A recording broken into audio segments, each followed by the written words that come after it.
Hi எல்லாருக்கும் வணக்கங்க. நாம சுடுநீர் பழுப்புக்கு பள்ளம் எடுத்திருந்தோம். அதில் பார்த்தீங்கன்னா பனைமரத்தோட வேர் கட் ஆகிட்டு அதுலேருந்து தண்ணி வருது அப்படின்னு சொல்லிட்டு நம்ம ஒரு வீடியோ போட்டோம்.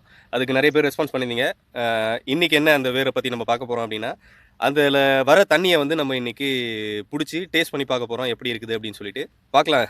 இது பனைமரத்தில் இறக்குற கல் மாதிரி டேஸ்ட் இருக்கா இல்லை தண்ணி மாதிரி டேஸ்ட் இருக்கா அப்படின்னு சொல்லிட்டு கடைசியாக நம்ம பார்ப்போம். அதுக்காக நான் ஒரு சின்னதாக டம்ளர் ஒன்று எடுத்துகிட்டு வந்திருக்கிறேன். அதில் வைப்போம். இன்றைக்கி ஃபுல்லாக எவ்வளோ ஃபில் ஆகுதோ ஆகட்டும்.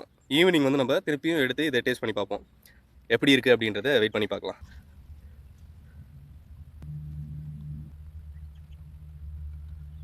நம்ம காலையில் டம்ளர் வச்சுட்டு போன இடத்துல எவ்வளோ தண்ணி இருக்குதுன்னு பார்க்கலாம்.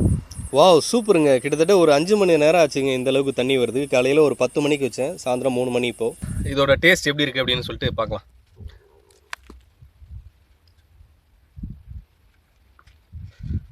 நான் இனிப்பாக இருக்கும்னு நினச்சேங்க, ஆனால் துவர்ப்பாக தான் இருக்குது. இந்த தண்ணி நம்ம வாழை மரத்தில் அடிமண்டையை வெட்டிட்டு அதுலேருந்து தண்ணி எடுத்து குடிப்போம் பார்த்தீங்களா, அதோட டேஸ்ட்டும் இதோட டேஸ்ட்டும் ஒரே மாதிரியே இருக்குங்க. துவர்ப்பாக இருக்குங்க.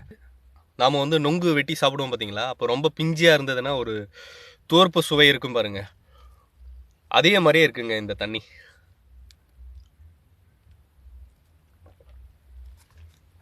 மீண்டும் சந்திப்போம். நன்றி, வணக்கம்.